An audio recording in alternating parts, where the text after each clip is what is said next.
Cassette 2, Side 1. Test 3. You will hear a number of different recordings, and you will have to answer questions on what you hear. There will be time for you to read the instructions and questions, and you will have a chance to check your work. All the recordings will be played once only.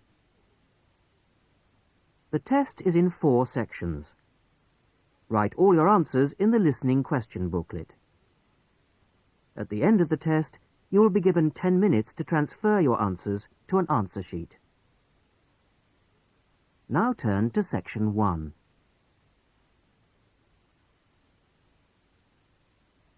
Section 1. You will hear 2 colleagues, Joan and Peter, organising a Christmas dinner for their office staff. First, you have some time to look at questions 1 to 5.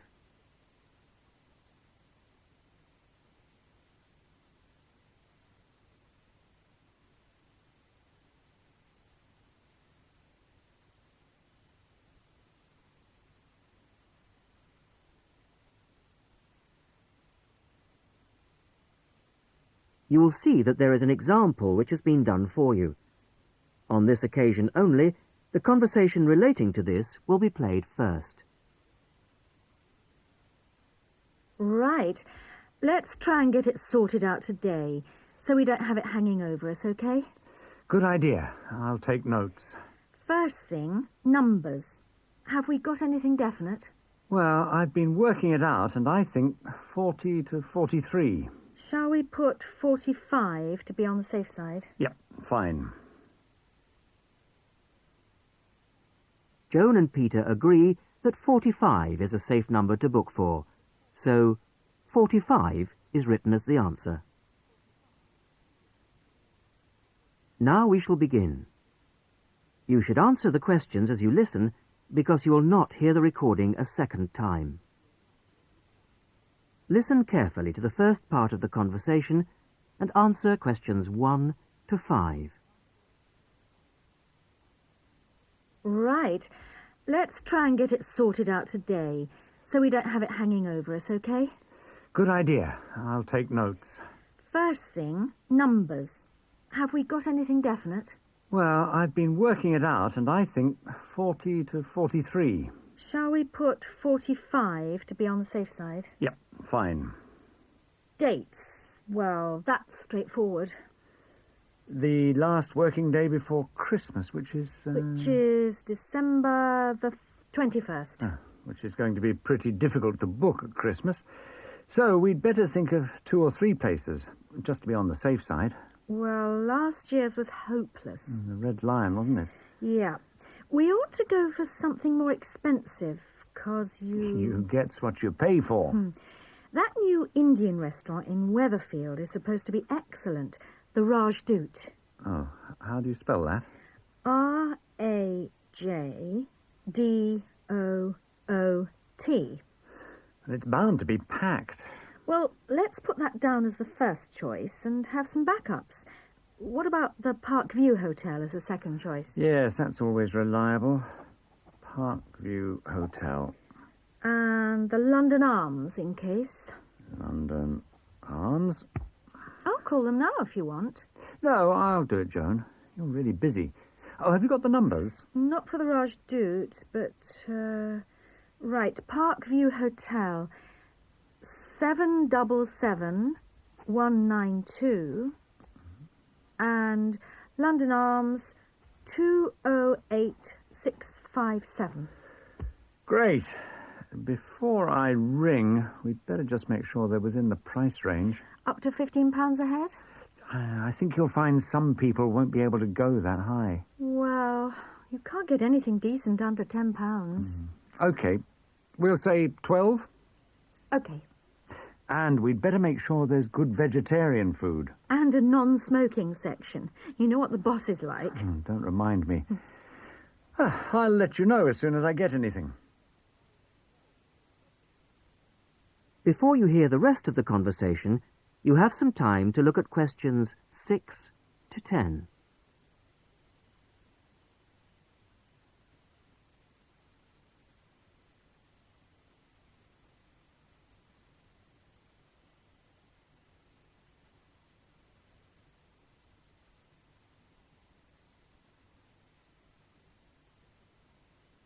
Now listen and answer questions 6 to 10. Good news. I found Rajdoot's number straight away, and they can fit us in. Their Christmas menu sounds great. What is it? French onion soup or fruit juice, Uh-huh. roast dinner or lentil curry. Sounds ordinary, but my friend said it was really tasty. Lentil curry. That's unusual.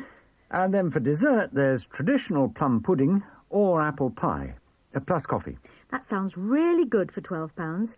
Did you book it? Well, I said I'd check with the staff first, but they did say they'd hold the booking until next Wednesday anyway. Oh, and if we go ahead, they'd like a £50 deposit. 50 is normal. That's fine. And they want a letter. Right, to confirm. Oh, and they say with such large numbers, we have to choose the menu in advance. Well, that won't be a problem. I'll put up a notice with details of the restaurant and the menu. When did you say they wanted confirmation by? It was, let's see, the 4th of November. Where do you think I should put up the notice? Where everyone's guaranteed to see it? On the cafe notice board, I should think. Hardly anyone looks at that. Well, the newsletter's probably your best bet. Good idea. I'll go and do that now. That is the end of section 1. You will now have half a minute to check your answers.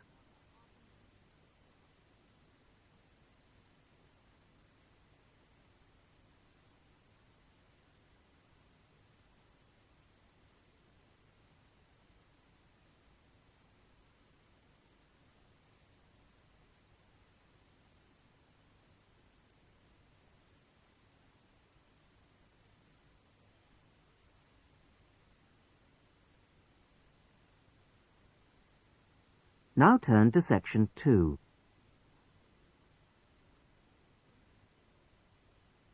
Section 2. You will hear a college tutor asking Julie Brooks, director of a college sports centre, to talk to a group of students about the centre. First, you have some time to look at questions 11 to 16.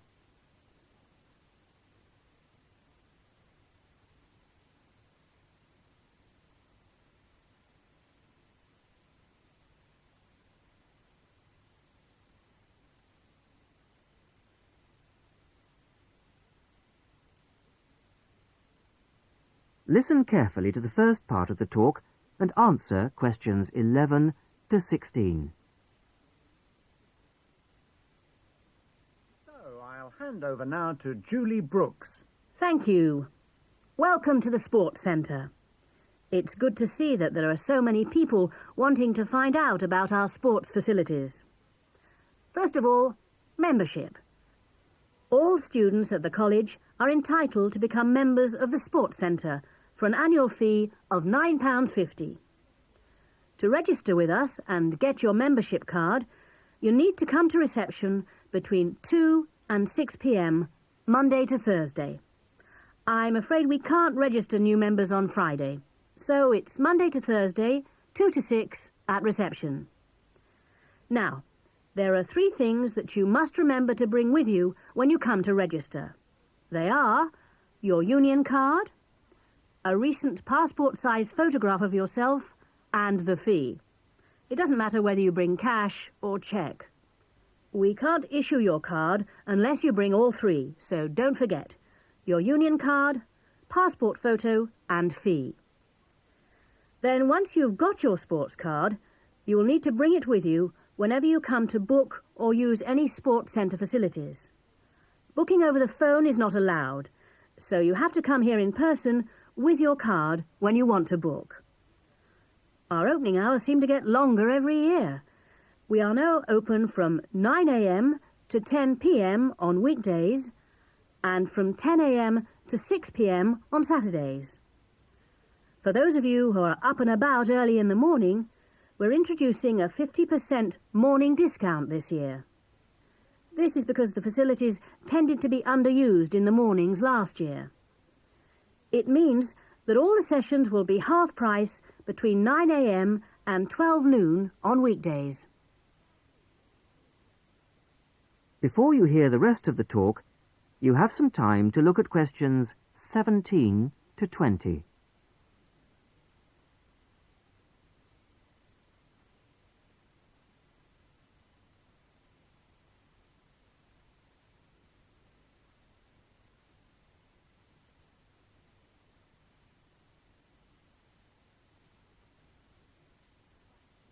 Now listen and answer questions 17 to 20. So, what exactly are the facilities? What sports can you play here? Well, this room we're in at the moment is called the main hall, and it's used mainly for team sports such as football, volleyball and basketball, but also for badminton and aerobics. On the other side of the reception area, there's the dance studio. This provides a smaller, more intimate space, which we use for ballet, modern dance and martial arts. Not at the same time, of course. Then, in a separate building, which you may have noticed on your way here, it's on the other side of the car park, there are the squash courts, 6 of them. And at the far end of the building, a fitness room. This is our newest facility, only completed in the spring, but it's already proving to be one of the most popular. As well as all these facilities available here on the campus, we also have an arrangement with the local tennis club, which is only 2 miles away, entitling our students to use their courts on weekday mornings in the summer. So, I think that there should be something here for everybody, and I hope to see all of you at the centre, making use of the facilities. If, in the course of the year, you have any suggestions as to how the service we provide might be improved, or its appeal widened, I'll be interested to hear from you. That is the end of section 2. You will now have half a minute to check your answers.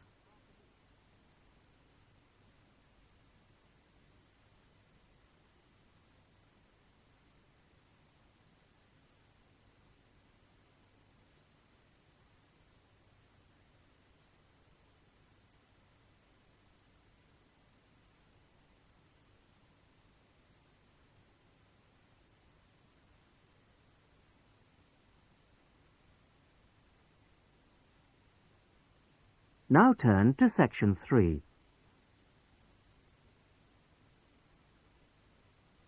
Section 3. John Brown, a school student, is entering a competition for young electronic engineers. He is talking to his teacher, Mary Collins. First, you have some time to look at questions 21 to 30.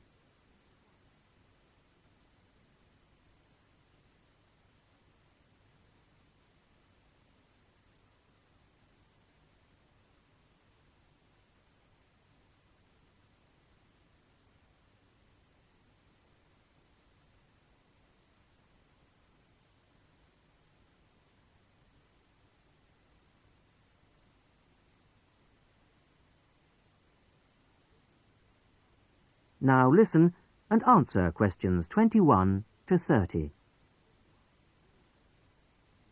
Good morning, Mrs. Collins. I just wondered if you could help me with this entry form for the Young Electronic Engineer competition. Hello, John. Oh, you've made the jigsaw for blind children with the bleeper. When they put a piece in correctly, that's right. OK. Let's have a look at the form. Right, thanks. I've never filled in one of these before, so... Well, let's just do it in pencil first. So, name of designers. Well, Anne helped me with some of the electronics work. Then you must put her name in as well. Right. Anne Ray. Sorry, it's A-N-N-E, and her surname is spelt R-E-A. Good start. OK, R-E-A. And age is easy. You're both 16. What have you called the design? Keep it short. What about jigsaw puzzle design for visually handicapped? Too long. Just say blind puzzle. That'll do. OK. Right now, size of equipment? I've got it noted down here. Yes, width is 20 centimetres. OK. Length is 50 centimetres, and then the depth is... well, it's very little. What would you say? I think you can be approximate. I'd say 2.5 centimetres. And the electricity supply? Is it mains operated? No, it isn't. It's actually battery. Okay, right, battery. Fine. Okay, it's the next bit that I'm really not sure what to put. Well, special features means what is really new about this? You know, suitable for the group you made it for. Well, it's safe for children. That's fine. Put that in. Okay. And of course, we think it's educational. Yeah, there you are. You've done it. Anything else? Well, I think the price is good. That's probably the most important factor. Okay, cheap price. Which brings us on to the next bit. What's the cost? Well, the pieces we made out of old wood, they cost, $5. And the electrics? They were more expensive, say $9.50. Brilliant. Now, what do they mean by other comments? It's just a chance for you to say anything about the equipment and problems you envisage. Well, we'd really like help with making plastic instead of wooden pieces. Well, put something like, need help to make plastic pieces. Okay. And the other thing is, we'd like to develop a range of sizes. Well, that's fine then. Just put that. And the last bit is, when will you send the equipment? Well, we've got a lot of work on at the moment, and we want to get it as good as we can. Well, say 25th of June? Can't we make it later? Well, the last date is the 1st of July. Why not say that? Okay, that's what I'll put. So, that's the lot. That's brilliant. Thanks very much, Mrs. Collins. I'll send it off straight away. Glad to be of help. Very best of luck to you both. Thanks. Bye. Bye. That is the end of section 3. You will now have half a minute to check your answers.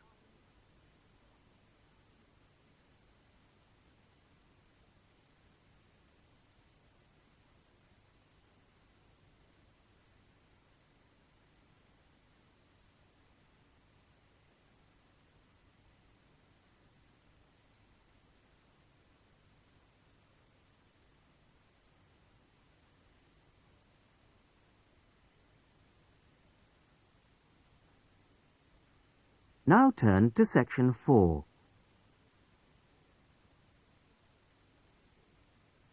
Section 4. You will hear a talk about ostrich farming. First, you have some time to look at questions 31 to 40.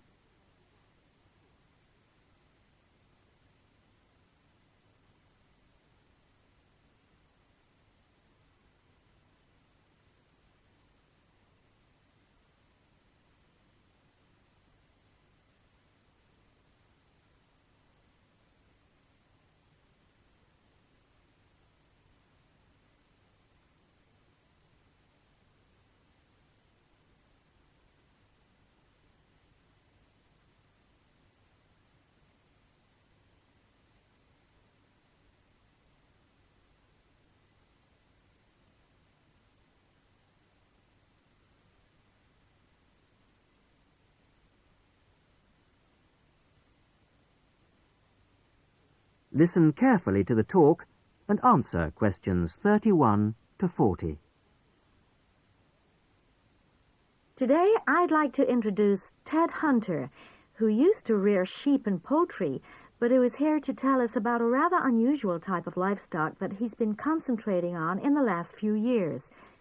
Ted Hunter is a member of the Domesticated Ostrich Farming Association, and is here to tell us about the possibilities of breeding and rearing these birds in this country.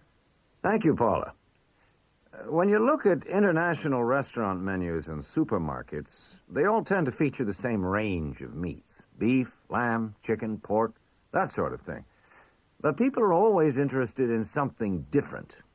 And we're now finding that farming can bring new types of meat to our tables. The kangaroo is one animal that's now being farmed for its meat and eaten outside Australia where it comes from. It looks and tastes rather like rabbit, though it's slightly darker in color. But it is rather tough, so that's a problem for some people. Crocodiles are also being farmed for their meat. This is rather like chicken, pale and tender, and it's getting quite fashionable. Some people also find it's rather fatty, but I think it makes a really tasty sandwich. Now, a third type of meat becoming increasingly available, and the one that I think is by far the nicest of the three, is ostrich, which most people say has a similar taste and texture to beef. However, it's much better for you than beef, as we'll see later. Most people think of ostriches as wild animals, but in fact, ostriches have been farmed in South Africa since around 1860. At first, they were produced for their feathers. In Africa, they were used for tribal ceremonial dress, and they were also exported to Europe and America, where they were made into ladies' fans and used for decorating hats. Later, feather fans and big decorated hats went out of fashion, but ostriches were still bred, this time for their hide. This can be treated to produce about half a square meter of leather, very delicate, fine stuff of very good quality. At the same time, some of the meat was used for biltong, the air-dried strips of meat popular in South Africa as a sort of fast food. However, recently there's been more and more interest in the development of ostrich farming in other parts of the world, and more people are recognizing its value as a food source. Ostrich meat is slightly higher in protein than beef, and much lower in fats and cholesterol. It tastes good, too. A series of European taste tests found that 82% of people prefer ostrich to beef. And one ostrich produces a lot of meat, from around 30 to 50 kilograms, mostly from the hindquarters of the bird. Farmed ostriches don't need African climates, and in fact, ostrich farming is now becoming well established in other parts of the world. However, setting up an ostrich farm isn't something to embark on lightly. Mature breeding birds are very expensive. Even a fertilized ostrich egg isn't cheap, so you need quite a bit of capital to begin with. Then the farmer needs special equipment, such as incubators for the eggs. The young chicks are very dependent on human minders and need a lot of attention from the people looking after them. In addition, ostriches can't be intensively farmed. They need space and exercise. But in spite of this, they make good farming sense. A cow produces only one calf a year, whereas a female ostrich can lay an egg every other day. And because the farmers can use incubators and hatched chicks are nourished well and protected from danger, the failure rate on farms is very low indeed. And almost all the fertilized eggs will hatch out into chicks, which will in turn reach maturity. This is very different from the situation in the wild, where the vast majority of chicks will die or be killed before they grow up into mature ostriches. So it's possible, once the initial outlay has been made, for the farmer to be looking at very good profit margins indeed. Ostrich farming is still in its early days outside Africa, but we hope that ostrich meat will be freely available soon, and before long will be as cheap as beef. That is the end of section 4. You will now have half a minute to check your answers.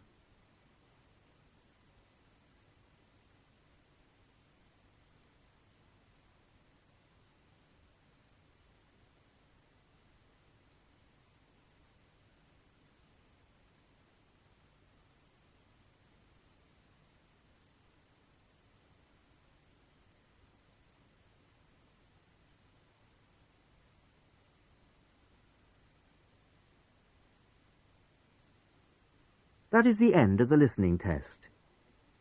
In the Ielts test, you would now have 10 minutes to transfer your answers to the listening answer sheet. That is the end of side 1.